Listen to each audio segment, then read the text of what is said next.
This is my video about the neck deep situation.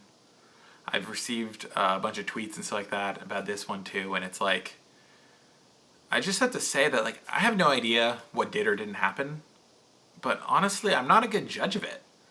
Because I had lies spread about me, I'm instantly going to think that he's innocent of anything. Just like someone who felt uncomfortable around someone at any point in time is going to think that someone's instantly guilty. We're not like, a jury of peers, of like unpartisan peers.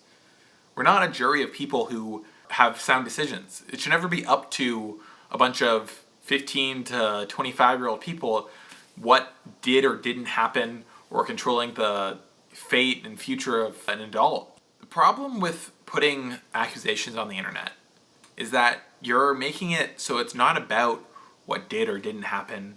It becomes just about the situation that happened to me, or the situation that happened to Ronnie Radke, or on the other side, whatever Front Porch Step did, or even worse, like what the guy from Lost Prophets did. Like that's what it becomes. You're not bringing light to your situation. You're making the scene sullied.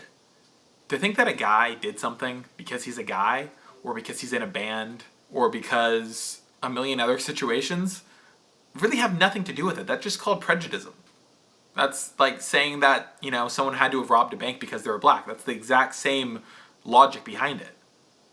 The fact is if something happened, it happened.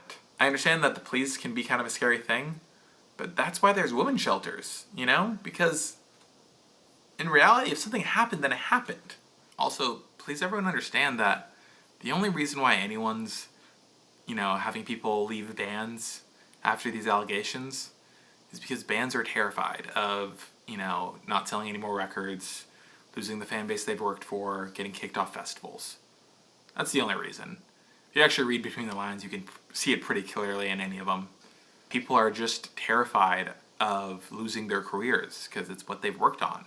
The only thing that this is moving the music industry towards is, parents not letting their kids at shows anymore, bands not having interactions with any fans whatsoever, the end of meet and greets, the end of at-the-table signings. That's what this is heading towards. There's bankers who do shitty shit, there's, teachers who do creepy shit, there's construction workers who do creepy shit, there's any manner of job, behavior, upbringing, that has nothing to do. There's just people who do creepy shit. On the other side, there are bullies. There's people, there's tons of them in school. People who will just spread a rumor trying to destroy someone's life, destroy someone's credibility, get them kicked off of a soccer team or whatever. It happens all the time. There's just shitty people who do shitty shit.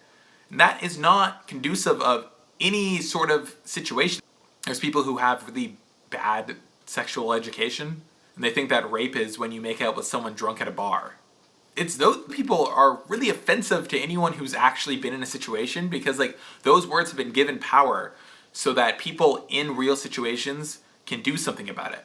And when someone uses that and doesn't really know what they're talking about, or just, uses it as their first attempt to handle anything, they're making it harder for the next person to try to handle the situation that actually happened to them. That's why there's a system in place. That's why there's women's shelters. That's why there's counselors.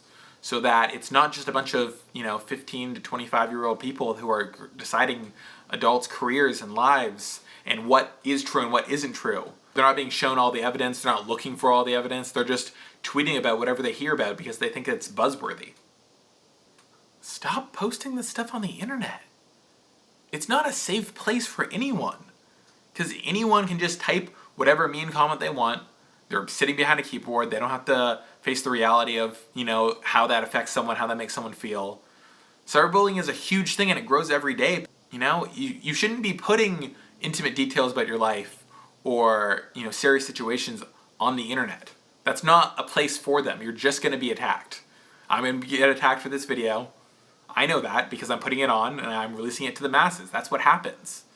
If you have a situation and something you are sensitive about, or it's some sort of, whatever you think happened in your head, or, whatever, talk to a responsible adult and they can help you to actually handle it, to actually get somewhere. Rather than just putting it on the internet and getting a bunch of shit for it. You can actually handle it just done. Talk to a band, talk to a manager, talk to a label. Talk to a social worker. Talk to anyone who can properly advise you on a path. Don't listen to your friends. Don't listen to the internet. Don't say that you have to deal with something. Don't say that, boys are just boys. Because no, if you think something happened to you and it's bad, if you feel uncomfortable, whatever, never just deal with that. But handle it responsibly. And we can all, get back to our lives.